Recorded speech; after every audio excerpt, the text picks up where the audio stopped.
Masih dikatakan mabuk karena kita belum mampu mengenal dan membuka akan rahasia tabir diri kita ini yang sebenarnya. Makanya wajib kita Bapak Ibu untuk mengenal akan diri ini. Jadi untuk mengenal wujud zatnya, wajib bagi kita terlebih dahulu mengenal akan diri.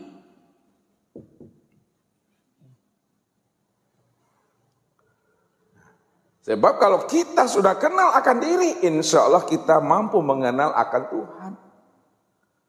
Sebab apa? Al-insanu siri wa nasiruhu. Insan itu, dirimu itu adalah rahasiaku, dan dirikulah yang menjadi rahasia dirimu. Lalu bagaimana cara mengenal diri? Padahal kita belum tahu dengan diri.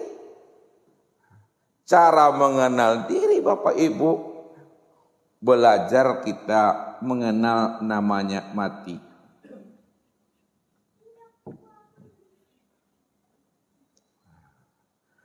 Jadi untuk belajar mengenal diri, kenalilah dulu akan mati. Bagaimana kita belajar tentang mati padahal kita belum pernah mati? Untuk mengenal akan mati, ya, padahal kita belum mati, bagaimana caranya? Untuk mengenal akan mati itu, walaupun kita belum mati, maka belajarlah kita mengenal namanya tidur.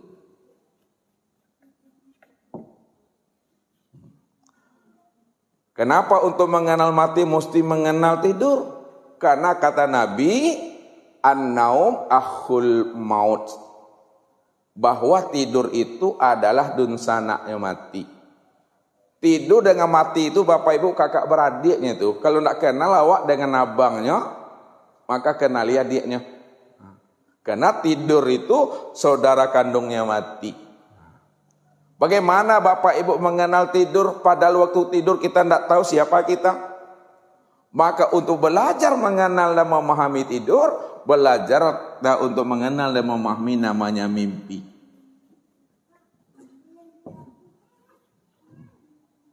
Semua kita ini pasti pernah mimpi. Ya. Ketika kita mimpi, kita pergi ke rumah ayah kita, pergi kita ke rumah mondeknya kita, sampai di rumah ayah, di rumah mondeknya awak, Bapak Ibu, awak di situ mandi. Awak setelah mandi itu makan, ya. Setelah makan tuh awak paiploh ke rumah kawan. Ya. Yang menjadi pertanyaannya, yang mandi yang tidak basah dengan air tadi. Yang yang makan tak pakai tangan, makan tak pakai muncuh. Yang yang berjalan tak pakai kaki. Padahal awak masih tabar yang ditampik lalu beruha. Ini mesti dipahami. Kita mandi tapi tak basah dengan air. Ya. Kita berjalan, kita berlari, kita main bola. Tapi tak menggunakan kaki. Sebab apa? Badan kita, tubuh kita masih terwujud dan terbaring di tempat tidur. Disitulah perlunya untuk mengenal namanya diri, yaitu melalui namanya mimpi. Setelah kita pahami, setelah kita telusuri Bapak Ibu, rupanya yang pergi ke rumah ayah, yang pergi ke rumah ibu, yang mandi yang tak basah dengan air, yang berjalan tak gunakan kaki, makan tak pakai tangan, makan tak pakai mulut. Itu tidak lain adalah ruh itu sebenarnya Bapak Ibu. Yang ruh itulah sebenarnya akan diri kita ini. Ruh itu yang diri kita. Itulah sebabnya. Supaya kita bisa mengenal Allah. Supaya kita bisa menyaksikan Allah. Supaya kita bisa liqo dengan Allah. Mesti kenalilah dulu akan diri kita ini. Ini yang dikatakan oleh Nabi. Man arafa nafsahu faqad arafa rabbahu. Siapa yang kenal dengan dirinya, pasti ia kenal dengan Tuhannya. Jadi kenali dahulu diri kita ini. Kalau kita sudah kenal diri, dipastikan kita bisa mengenal akan Tuhan. Maka belajar untuk mengenal diri, belajar dulu kata Ustadz, belajar kita mengenal mati. Kalau nggak tahu kita belajar mengenal mati karena kita belum mati, belajarlah kita memahami namanya tidur. Di waktu tidur kita pun tak paham, kita pun tidak mengerti, tidak tahu kita siapa. Ya. Maka belajarlah kita memahami namanya mimpi. Melalui mimpilah kita bisa paham siapa diri kita itu yang sebenarnya. Ya. Maka yang berjalan, yang bermain, yang melala, padahal kita masih di tempat tidur, itu tidak lain, itu adalah ruh. Ini yang diri kita Bapak Ibu, ruh ini yang diri kita. Nah. Kalaulah ruh itu diri kita, yang sebenarnya yang ruh itu siapa? Nah, itu. Kan ruh diri kita. Kalaulah ruh itu diri kita, siapa sebenarnya ruh? Yang dikatakan ruh itu yang sebenarnya ya, itu adalah Nur Muhammad.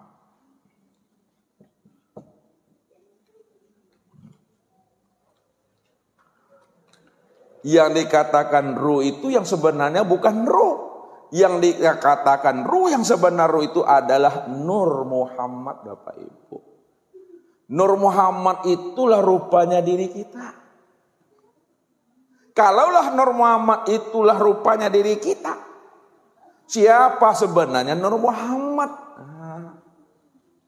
Jadi jangan kita tertahan, jangan kita terhenti pandangan kita memandang kepada Nur Muhammad. Tilik lagi, di dalam diri ada diri, di dalam Nur Muhammad masih ada diri. Kenalilah siapa Nur Muhammad itu. Rupanya Nur Muhammad itu ya, itu yang disebut namanya rahasia ilahi. Nur Muhammad ini disebut namanya rahasia ilahi atau sirullah. Nur Muhammad itu sebut rahasia ilahi atau sirullah, rahasia Allah. Apa maksudnya Nur Muhammad itu rahasia ilahi atau sirullah? Nur Muhammad itu dikatakan rahasia ilahi atau rahasia Allah karena Nur Muhammad itulah tempat memandang nyatanya wujud Allah. Nur Muhammad itu tempat memandang nyatanya wujud Allah.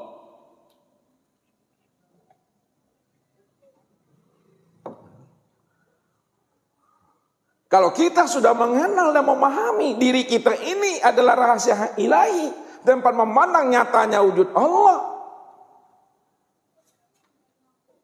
Sedangkan wujud Allah tiada lain adalah diri Allah itu sendiri Bapak Ibu. Barulah kita bisa namanya mengingat akan zat Allah itu. Barulah kita bisa mengingat akan dirinya Allah itu. Jalan untuk mengingat akan dirinya Allah tidak lain kita mengenal akan diri kita. Diri kita itu adalah ruh, ruh itu adalah Nur Muhammad. Nur Muhammad inilah tempat memandang nyatanya wujud Allah. Nur Muhammad itu tempat memandang nyatanya wujud Allah. Nah, siapa yang kenal dengan Nur Muhammad, maka ada kenal dia dengan Allah.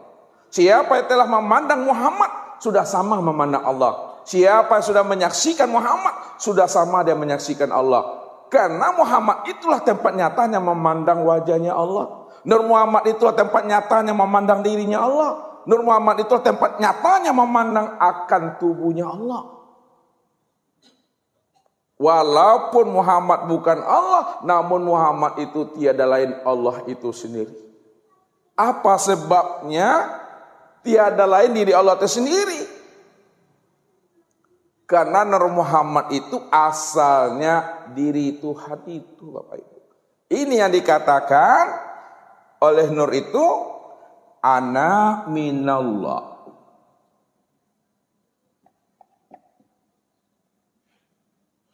Wal mu'minuna minni.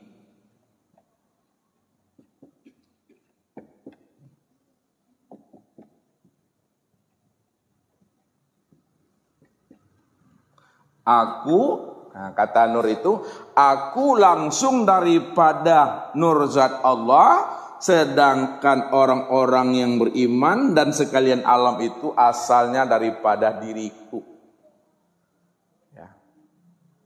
Bahwa Nur itu asalnya daripada diri Tuhan, sedangkan alam, diri kita, itu asalnya daripada nurnya Muhammad. Itulah rahasianya. Disitulah kita bisa mengambil pemahaman, walaupun Nur Muhammad itu bukan Allah, namun dia esa dengan Allah, karena asalnya adalah diri Allah. Kalau asalnya adalah dari diri Allah, maka tiada lain diri Allah itu sendiri, tempat memandang nyatanya diri Tuhan.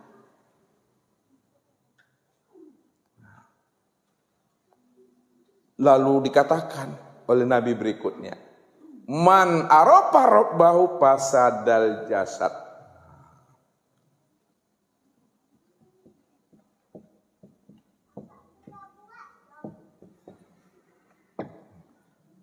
Man arafa rabbahu fasadal jasad.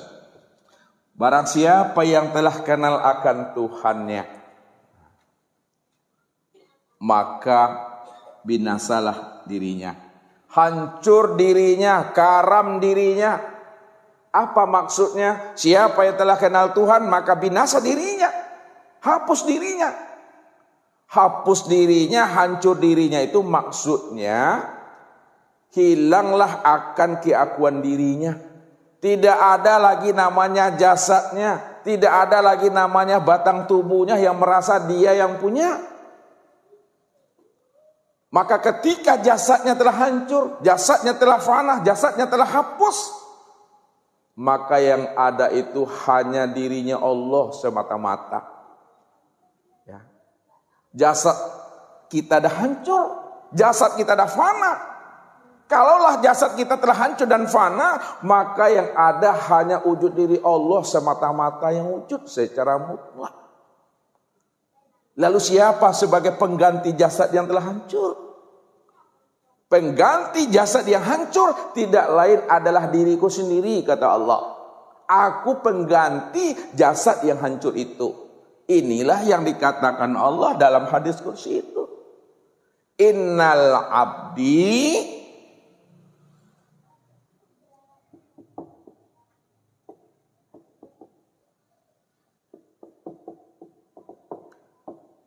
iza ahbabtuhu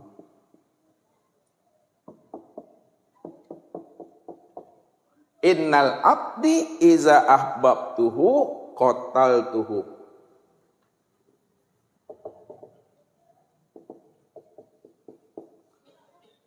fa iza qataltuhu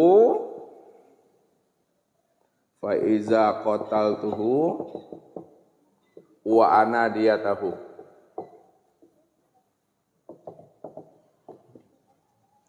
Innal abdi, sesungguhnya hambaku, iza ahbabtuhu, apabila aku telah mencintainya, qataltuhu, maka aku bunuh akan dirinya. Siapa yang telah dicintai Allah, ya, maka Allah bunuh akan dirinya. Fa iza qataltuhu, maka apabila dirinya telah aku bunuh, kata Allah, aku hancurkan dirinya itu, aku fanakan dirinya itu. Wa ana diyatahu, maka akulah sebagai pengganti dirinya yang telah hancur itu. Aku sebagai pengganti daripada dirinya. Kalau aku sebagai pengganti dirinya, maka yang wujud itu hanya aku. Yang melihat itu hanya aku, yang mendengar itu hanya aku, yang berkata itu hanya aku. Yang mengetahui, berkuasa, berkehendak dan hidup itu tidak lain adalah aku yang berdiri dengan sendirinya, kata Allah. Tak ada diri kita lagi di sana. Makanya kalau tidak ada diri kita lagi di sana, yang ada hanya diri Allah. Nyata pada rupa insan yang disebut Muhammad. Maka sesungguhnya sholat itu, kata Allah, akulah yang sholat itu, kata Tuhan. Karena akulah yang bernama Az-Zikri. Ya. Aku yang bernama Az-Zikri. Kalau aku yang bernama Az-Zikri, maka si zikri itu, aku itu yang sholat. Wa ani'buduni hadza siratum mustaqim. Akulah yang menyembah dan memuji diriku sendiri. Inilah jalan yang benar. Tak ada yang lain lagi di sana. Maka sesungguhnya sholat itu tidak lain adalah aku. Akulah rahasia daripada sholat itu, kata Tuhan. Maka yang mengingat dengan yang diingat itu dah satu wujudnya. Yang menyembah dengan yang disembah dah satu wujudnya. Al-abid wal ma'bud wahid. Al-abid wal ma'bud wahid. Yang menyembah dengan yang disembah itu dah satu dah. Tak ada diri siapa-siapa di situ. Aku itu, kata Tuhan. Maka inilah jalannya Bapak Ibu untuk mengingat akan Tuhan itu. Mesti kita mengenali akan diri kita ini. Kalau kita dah kenal akan diri kita, pahamlah kita bahwa diri kita bukanlah kenyataan kita. Diri kita ini adalah kenyataan tempat memandang nyatanya Allah yang bernama Muhammad, rupa insan. Lalu siapa Muhammad yang rupa insan? Muhammad yang rupa insan itu tiada lain adalah diriku. Muhammad itu aku itu Muhammad. Satu dia. Ini yang dimaksud oleh Allah. Kif ya Muhammad, ana rabbaka usolli. Berhentilah engkau hai Muhammad yang mengatakan engkau yang berdiri di dalam sholat. Yang mengatakan engkau yang ruku dalam sholat. Yang mengatakan engkau yang iti dalam sholat. Yang mengatakan engkau yang sujud dan dalam sholat. Sebenarnya hakikatnya yang berdiri, ruku, i'tidal, sujud dan duduk itu aku. Akulah yang bernama Muhammad, rupanya insan itu. Makanya Muhammad itu adalah kezahiran tempat memandang nyatanya akan diriku, kata Tuhan. Kalaulah Muhammad itu kezahiran tempat memandang nyatanya diri Tuhan, maka sholat itu tidak lain adalah Allah itu yang menyaksikan dirinya di luar dirinya, yang bernama Muhammad. Ya, sholat itu Allah menyaksikan dirinya di luar dirinya yang bernama Muhammad, rupa insan, Bapak Ibu. Tidak ada diri siapa-siapa, aja diri Allah. Sama Bapak Ibu, kalau kita ingin melihat diri kita ini, ya, sudah rapi atau belum? Bercermin kita. Cermin itu kita melihat diri kita di luar diri kita. Mungkinkah ada diri kita di dalam cermin kalau tidak ada yang bercermin? Tidak ada. Jadi diri kita ada dalam cermin karena ada kita yang bercermin. Tapi mana yang diri kita yang sebenarnya? Yang di dalam cermin atau di luar cermin, Bapak Ibu? Yang di luar cermin. Yang di dalam cermin itu apa namanya? Bayang-bayang. Yang di dalam cermin itu kenyataan. Di dalam cermin itu mazhar. Di dalam cermin itu wujud memandang akan diriku. Karena diriku yang bercermin. Kalau kita yang bercermin, maka yang terpandang dan terlihat tidak ada diri orang lain, Bapak Ibu. Yang terpandang adalah diri kita sendiri karena kita yang bercermin. Kalau Allah yang bercermin, apakah ada wujud yang lain selain daripada Allah yang terpandang pada saat Allah bercermin? Tak ada, Bapak Ibu. Kalau Allah yang bercermin, Di luar dirinya yang bernama Muhammad. Maka yang terpandang dan tertilik itu hanyalah diri Allah. Karena Allah yang bercermin. Maka diri Allah lah yang nampak pada cermin itu. Cermin Allah untuk memandang dirinya itu siapa namanya? Itulah Muhammad. Muhammad itulah cermin untuk memandang akan dirinya Tuhan. Kalaulah Muhammad itu cermin untuk memandang dirinya Tuhan, maka Muhammad itulah kenyataan Tuhan. Muhammad itulah namanya mazharnya Tuhan. Muhammad itulah tempat melihat akan wujudnya Tuhan. Walaupun Muhammad bukan Tuhan, namun tiada lain diri Tuhan itu sendiri. Maka jangan Bapak Ibu pisahkan Muhammad dengan Allahnya. Jangan diceraikan Allah dengan Muhammadnya. Satu dia. Yang bercermin dia. Yang di dalam cermin juga dia. Gak ada yang di luar dari dirinya. Dialah sebenarnya yang dikatakan qiyamuh binafsi itu. Makanya Ustaz katakan, sholat yang khusyuk itu adalah sholat menyaksikan diri sendiri pada diri sendiri. Diri sendiri itu bukanlah kenyataan diri kita. Akan tetapi diri sendiri itulah kenyataan diri Allah. Allah menyaksikan dirinya sendiri di luar dirinya. Yang disebut namanya Muhammad. Muhammad itulah tempat memandang nyata dirinya Tuhan di luar dirinya. Itu maksudnya. Sekarang kita ada paham.